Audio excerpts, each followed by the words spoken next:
안녕하세요. 당신과 함께하는 지식탐험 오늘 또 깊이 들어가 볼 시간입니다. 네, 반갑습니다. 오늘은 닐 도날드 월쉬의 책 신과 나누는 우정 3권에서 발췌한 내용을 좀 살펴보려고 해요.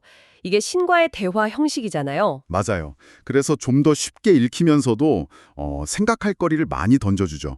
영적인 거나 철학적인 질문들. 네, 그렇죠. 그래서 오늘은 이 책의 핵심 아이디어, 특히 그 신의 5가지 마음가짐이라고 하는 것 중에서요. 받아들임, 축복, 감사, 여기에 좀 집중해 보려고 해요. 중요한 개념들이죠. 네, 그리고 저자 본인의 경험담이 또 많이 나오잖아요. 그런 이야기들이 이 마음가짐하고 어떻게 연결돼서 개인적인 변화로 이어졌는지 그것도 같이 한번 파헤쳐 보면 좋을 것 같아요. 네, 아주 흥미로운 접근이 될 것 같습니다. 단순히 정보 전달을 넘어서 이 개념들이 당신의 삶이나 관계를 보는데 좀 새로운 시각을 줄 수 있지 않을까? 그런 기대를 해봅니다. 자, 그럼 한번 시작해 볼까요? 네, 좋습니다. 우선 신의 5가지 마음가짐. 그 첫 번째가 받아들임, acceptance인데 이게 그냥 뭐 에이, 할 수 없지. 이런 체념하고는 좀 다르다고 하더라고요. 정확히 어떤 의미로 봐야 할까요? 네. 그거 정말 중요한 포인트예요. 책에서 말하는 받아들임은요, 절대 수동적인 체념이나 포기가 아니에요. 오히려 상당히 능동적인 거예요. 능동적이요? 네. 핵심은 지금 이 순간 있는 그대로의 현실과 싸우지 않는 것. 이거예요. 여기에는 내가 싫어하는 부분, 고통스러운 부분까지 다 포함되는 거죠. 싸우지 않는 것. 네. 그리고 더 나아가서는 이 현실이 어쩌면 내 의식이나 선택의 결과물일 수도 있다. 여기까지도 인지하는 걸 포함해요. 와, 그건 좀 깊은데요? 그렇죠. 근데 이게 재밌는 게 이 받아들임이 바로 변화를 위한 첫걸음이라는 거예요. 책에서도 나오잖아요. 당신이 저항하는 것은 지속된다. 그거 유명한 말이죠. What you resist persists. 네, 맞아요. 그러니까 뭔가를 바꾸고 싶으면 역설적이게도 그걸 먼저 온전히 인정하고 끌어안아야 한다는 거죠. 뭔가 피하려고 하면 오히려 더 거기에 묶이는 경험 저도 있거든요. 그렇죠. 다들 그런 경험이 있죠. 책에 나오는 비유가 참 좋은데요. 뭘 손에서 놓으려면 일단 그걸 손에 쥐고 있어야 하잖아요. 네네. 쉬지도 않고 놀 순 없으니까 먼저 그걸 딱 직시하고 붙잡으라. Behold. 이런 얘기죠. Behold. 움켜쥐고 바라보라. 네. 현실을 정면으로 보고 이게 내 현실이구나, 내 일부구나 하고 받아들일 때 그때 비로소 거기서 자유로워지거나 그걸 바꿀 힘이 생긴다는 거예요. 그렇군요. 신의 모든 걸 다 받아들이는데 우리는 자꾸 이건 좋고 저건 싫어 하면서 밀어내려고 하잖아요. 어쩌면 이 받아들임은 우리가 사랑이라고 부르는 걸 다른 식으로 표현한 걸 수도 있어요. 사랑이요? 네. 데보라 포드 책 그 빛을 쫓는 자들의 어두운 면, 여기서도 자기 안의 그림자, 부정적인 면을 봐야 온전해진다고 하잖아요. 비슷한 맥락인 거죠. 와, 그렇군요. 현실을 바꾸려면 오히려 더 깊이 끌어안아라. 참 역설적인 지혜네요. 그럼요, 받아들임에서 한 발 더 나아간 것 같은 축복, blessing은 어떤가요? 책에서는 뭐 전쟁이나 탐욕처럼 우리가 정말 싫어하는 것까지도 축복하라고 하던데 솔직히 이건 좀 받아들이기가 쉽지 않은데요. 어떻게 이걸 주장할 수 있는 거죠? 네, 맞아요. 그 부분이 처음에 가장 좀 걸리고 반감이 들 수 있는 지점이죠. 여기서 축복은 그냥 좋은 일 생겨라 이런 거 이상이에요. 핵심은 비난하지 않는 거대요. 비난하지 않는 것? 네. 어떤 사람이나 상황에 대해 막 부정적인 판단, 저건 틀렸어. 이런 비난의 에너지를 보내는 대신에요. 그 존재 자체에 대해서 최상의 가능성, 긍정적인 에너지를 보내는 행위인 거죠. 책에서는 오히려 비난이 그 부정적인 현실을 더 단단하게 만들고 계속되게 한다고 봐요. 비난이 오히려 그걸 붙잡아두는군요. 그렇죠. 반면에 축복은 분노나 저항 없이도 변화를 위한 어떤 공간을 열어주는 힘이 있다고 말해요. 저자 어머니 일화가 딱 좋은 예인데요. 뭔가 안 좋은 일이 생기면 습관적으로 에이 빌어먹을, damn it 하는 대신에 신의 축복을 God bless it 이렇게 외쳤다는 거예요. 오, 대단하시네요. 네. 왜냐하면 저주가 아니라 축복만이 그 상황을 조금이라도 긍정적으로 이끌 수 있는 유일한 길이라고 믿었기 때문이죠. 이게 또 모든 존재, 심지어 나를 엄청 힘들게 하는 그 존재조차도 어찌 보면 나에게 선물을 주거나 뭔가를 가르쳐주는 천사, 기적일 수 있다는 관점으로 연결돼요. 천사나 기적이요? 네. 그래서 받아들임과 사랑의 마음이 깊어지면 이 축복은 그냥 자연스럽게 나오는 태도가 될 수 있다는 거죠. 흥미롭네요. 비난 대신 축복을 보낸다. 뭔가 의식적으로 에너지 방향을 바꾸는 훈련 같기도 하고요. 부정적인 상황에 빠지지 않고 그 안에서도 긍정적인 가능성을 향해서 의식을 여는 거군요. 자, 그럼 이제 세 번째 마음가짐, 감사, gratitude로 가볼게요. 책에서는 감사가 모든 걸 바꾸는 열쇠다 이렇게까지 말하던데 왜 감사가 그렇게 강력하다고 보는 걸까요? 감사는 본질적으로 없는 것이 아니라 있는 것에 초점을 맞추는 거잖아요. 네, 그렇죠. 이것도 없고 저것도 없어 하는 불평이나 거부를 멈추고 아, 나에게 이게 있구나. 이런 경험이 주어졌구나 하고 그 가치를 인정하고 기뻐하는 마음이죠.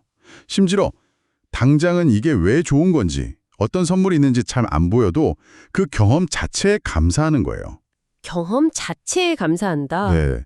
특히 이 책에서 강조하는 게 미리 하는 감사, advance gratitude라는 건데요. 이게 정말 재밌어요. 미리 하는 감사요. 네. 문제가 해결되길 비는 기도가 아니고요. 마치 이미 해결된 것처럼 신이시여, 이 문제가 완벽하게 해결되었음을 제가 알게 해주셔서 미리 감사합니다. 이런 식으로 감사하는 거죠. 와, 그건 정말 네. 이게 단순한 희망사항이 아니라 내가 원하는 결과가 이미 이루어졌다는 그 에너지 상태에 먼저 딱 들어가는 거예요. 그럼으로써 말 그대로 그 현실을 끌어당긴다는 아주 창조적인 관점이죠. 물론 이게 뭐 마법 주문처럼 모든 걸 바로 해결해 주진 않겠지만요. 네, 그렇겠죠. 하지만 우리의 내면 상태가 외부 현실을 경험하는 방식에 얼마나 큰 영향을 미치는지를 아주 잘 보여주는 개념이에요. 그렇군요. 내면 상태가 현실 경험을 바꾼다. 여기서 중요한 건요. 지금까지 얘기한 받아들임, 축복, 감사, 그리고 책에서 더 나아가 말하는 사랑과 기쁨까지 이 5가지가 다 따로 노는 게 아니라는 거예요. 아, 연결되어 있군요. 네. 사실은 다 하나의 본질, 신성함이랄까? 우주적인 하나됨의 다른 모습들이라는 거죠. 서로 깊이 연결되어 있어서 하나가 깊어지면 다른 것들도 자연스럽게 따라온다는 거예요. 아하. 그래서 굳이 실천 순서를 생각해 본다면 먼저 감사하는 마음으로 시작해서 그 대상을 축복하고 있는 그대로 받아들이고 그러다 보면 자연스럽게 사랑과 기쁨의 상태로 나아가는 그런 여정으로 그려볼 수 있을 것 같아요. 감사에서 축복, 받아들임, 사랑, 기쁨으로. 네. 결국 이 모든 개념이 가리키는 건 우리가 그냥 현실을 수동적으로 겪는 존재가 아니라 우리 내면 상태를 통해서 능동적으로 현실을 창조하거나 적어도 그 경험의 질을 바꿀 수 있다는 거죠. 어쩌면 상당히 혁명적인 관점이에요. 와, 정말 깊이가 있네요. 받아들임, 축복, 감사가 그냥 개별 감정이 아니라 세상을 인식하고 경험하는 방식을 근본적으로 바꾸는 마음가짐 세트 같은 느낌이에요. 그럼 이런 심오한 개념들을 실제 삶에서는 어떻게 써먹을 수 있을까요? 책의 저자가 만난 사람들 이야기가 많이 나오잖아요. 그걸 보면 좀 더 구체적인 힌트를 얻을 수 있을 것 같은데요. 먼저 제리 잠폴스키 박사 마음가짐 치료 이야기. 여기서 얻을 교훈은 뭘까요? 아, 잠폴스키 박사 이야기. 그건 정말 마음가짐의 힘이 뭔지를 아주 생생하게 보여주는 사례죠. 그분이 시력을 완전히 잃을 수도 있는 심각한 망망빵리 진단을 받았잖아요. 네, 그랬죠. 그런데도 모든 것이 완벽하게 잘 될 겁니다. 결과가 어떻게 나오든 말입니다. 이렇게 놀랄 만큼 평온하고 긍정적인 태도를 유지했다는 거예요. 중요한 건 결과에 집착하는 게 아니라 그 과정 자체를 신뢰하고 받아들이는 내면 상태였던 거죠. 와, 정말 대단한데요. 심지어 저자가 다른 손님이랑 막 크게 다투고 감정이 격해졌을 때도 잠폴스키 박사는 누가 옳고 그르냐를 따지기보다 관련된 사람들 각자의 마음가짐에 초점을 맞춰서 중재를 했어요. 아, 잘잘못이 아니라 마음가짐. 네. 지금 각자 어떤 태도로 이 상황을 대하고 있느냐, 이게 더 중요하다는 거죠. 여기서 얻는 교훈은 명확해요. 외부 상황이 아무리 어렵고 부정적으로 보여도 우리 내면의 태도, 즉 마음가짐을 의식적으로 선택하고 바꾸면 그 경험의 본질 자체를 변화시킬 수 있다는 거예요. 그분 유명한 책 제목 있잖아요. 사랑은 두려움을 놓아버리는 것이다. 네, 알아요. Love is letting go of fear. 네. 그 제목 자체가 이 메시지를 탁 담고 있는 거죠. 두려움 대신 사랑, 그러니까 받아들임이나 평화를 선택하는 그 마음가짐의 전환이 핵심이라는 겁니다. 외부 상황은 못 바꿔도 그걸 경험하는 내 내면은 바꿀 수 있다. 정말 강력한 메시지네요. 버니 시글 박사와의 만남도 인상 깊었어요. 거의 같은 제목, 같은 주제의 책을 동시에 준비하고 있었다는 그 놀라운 동시성 이야기.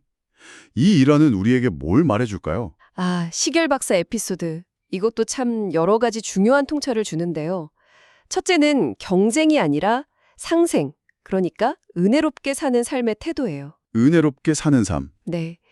저자책이 먼저 나온다는 걸 알았을 때 시겔 박사가 좌절하거나 경쟁심을 느낀 게 아니라 오히려 자기 책 제목이랑 방향을 기꺼이 바꾸고 저자책의 추천사까지 써줬잖아요. 네, 정말 놀랐어요. 이게 이 세상에는 모두를 위한 자리가 충분하다는 깊은 풍요의식이 없으면 불가능한 행동이거든요. 그렇겠네요. 둘째는 걱정 대신 경이로움을 선택하는 태도의 중요성이에요. 저자는 처음에 이 사실 알고 엄청 두려워하고 걱정했잖아요. 근데 결국 시겔 박사의 너그러움 덕분에 상황이 예상 못한 긍정적인 방향으로 갔단 말이죠. 네. 이게 삶의 흐름을 좀 믿고 부정적인 예측 대신 긍정적인 가능성에 마음을 여는 태도가 얼마나 중요한지를 보여주는 거죠. 그리고 마지막으로 그 엘리자베스 퀴블러 로스 박사님 말 있잖아요. 모든 참된 이로움은 상호적이다. 아, all true benefits are mutual. 네, 시겔 박사의 도움이 저자에게 큰 힘이 됐고 동시에 그분의 너그러움은 또 많은 사람들에게 감동과 영감을 줬죠. 남을 돕는 게 결국 자기한테도 더 큰 축복으로 돌아온다는 진리를 보여주는 아주 아름다운 사례예요. 은혜롭게 사는 삶, 경쟁이 너무 당연한 사회에서 참 실천하기 어려운 덕목 같은데 그 결과가 이렇게 아름다울 수 있다는 걸 보여주네요. 저자는 이 외에도 게리 주카프, 셜리 맥클레인, 에드 에스너, 그리고 엘렌 디제너러스와 앤 헤이시 커플까지 여러 유명 인사들과 만나면서 배웠다고 하는데요. 이분들하고의 만남에서는 주로 어떤 교훈들이 좀 두드러졌나요? 네, 이 만남들은 주로 진정성, 그리고 자기 진실에 충실하기 이런 주제로 좀 묶어볼 수 있을 것 같아요. 진정성. 네, 우선 영성 작가 게리 주카프한테서는요, 자기 경험에서 얻은 깨달음을 세상과 나누려면 개인적인 이야기를 솔직하게, 투명하게 드러내는 게 중요하다는 걸 배웠다고 해요. 꾸미거나 감추는 게 아니라 자기 약점이나 어려움까지도 정직하게 공유하는 게 오히려 더 큰 울림을 준다는 거죠. 네, 그렇죠. 그리고 외부 평가에 흔들리지 않고 자기 내면의 중심, 영혼의 자리를 찾아서 거기에 맞게 사는 것. 내 중심을 찾아야 합니다. 이 말의 중요성도 강조했고요. 내 중심 찾기. 네. 그리고 배우이자 작가인 셜리 맥클레이는 그 특유의 솔직함과 대담함으로 진정성이 뭔지를 그냥 보여준 인물이죠. 사회 통념이나 기존 믿음에 계속 질문 던지고 자기만의 방식으로 영적 탐구를 이어가는 그런 실용적인 태도. 가짜가 아니라 진짜 자기 자신으로 사는 용기를 보여줬어요. 진짜 나로 살기. 네. 그리고 원로 배우 에드 아스너는 저자가 막 언론 비판받고 힘들어할 때 바깥 소리에 휘둘리지 말고 네 안의 목소리, 너한테 진실한 것에 집중해라 이렇게 조언했대요. 남들이 뭐라던 자기 길을 그냥 꿋꿋이 가는 게 중요하다는 걸 일깨워 준 거죠. 뚝심 있네요. 그리고 엘렌 디제너러스랑 당시 파트너였던 앤 헤이시 커플은 좀 다른 차원의 배움인데요. 이분들은 특별한 가르침을 준 게 아니라 그들의 존재 방식 자체가 되게 강력한 메시지였다고 해요. 존재 방식이요? 네, 서로를 향한 어떤 무조건적인 수용과 사랑, 그리고 솔직하고 투명한 태도, 그걸 통해서 주변에 되게 안전하고 편안한 공간을 그냥 자연스럽게 만들어냈다는 거죠. 특별히 뭘 해서가 아니라 그냥 진실되게 존재하는 것만으로도 다른 사람한테 치유와 영감을 줄 수 있다는 걸 보여준 사례예요. 와, 그냥 존재하는 것만으로도. 네. 이 모든 만남들이 결국은 외부 시선이나 평가에서 좀 자유로워져서 자기의 진실에 딱 뿌리 내리고 그걸 용기 있게 표현하면서 살아가는 삶. 그게 얼마나 중요한지를 다양한 각도에서 보여주는 것 같아요. 자기 진실에 충실하고 그걸 솔직하게 표현하는 삶. 말은 참 쉬운데 실천하기는 정말 어려운 과제 같기도 한데요. 이런 가르침들이 저자 본인 삶에서 가장 극적으로 시험대에 올랐던 시기가 바로 그 노숙 경험이었던 것 같습니다. 책에서 상당히 비중 있게 다루고 또 생생하게 묘사되는데 저자가 이렇게까지 힘들었던 시기 이야기를 공유하는 이유가 뭘까요? 단순 고생담 이상일 텐데요. 네, 맞습니다. 그 노숙 경험담은 단순히 나 힘들었다. 이걸 넘어서요. 이 책 전체를 꿰뚫는 핵심 메시지. 그러니까 받아들임, 축복, 감사의 힘이 가장 극한 상황에서 어떻게 나올 수 있는지를 보여주는 결정적인 사례예요. 결정적인 사례. 네, 인생의 진짜 밑바닥이라고 할 수 있는 그런 절망적인 상황 속에서도 놀랍게도 영적 성장의 씨앗이 숨어 있었다는 걸 보여주는 거죠. 아, 그는 이 경험을 통해서 여러 가지 중요한 교훈을 얻었다고 말하는데요. 첫째는 상호 지원. 거리의 사람들 사이에서 발견한 서로 돕는다는 어떤 암묵적인 연대 같은 거예요. 가진 것 없는 사람들끼리요? 네. 가진 게 거의 없는 사람들이 오히려 마지막 남은 담배 한 개비, 맥주 한 캔, 심지어 양말 한 켤레까지 나누는 모습에서 조건 없는 나눔과 깊은 인간애를 경험했다는 거죠. 둘째는 극한 상황 속에서 발휘되는 인간의 놀라운 회복 탄력성, 그리고 단순함의 가치예요. 회복 탄력성과 단순함. 네. 모든 게 부족하니까 오히려 사소한 것에 대한 감사함이 커지고 복잡한 생각 대신 그냥 지금 이 순간에 집중하면서 살아남는 법을 배우게 되는 거죠. 그렇겠네요. 당장 살아남아야 하니까. 그렇죠. 그리고 셋째는 예상치 못한 도움과 친절이에요.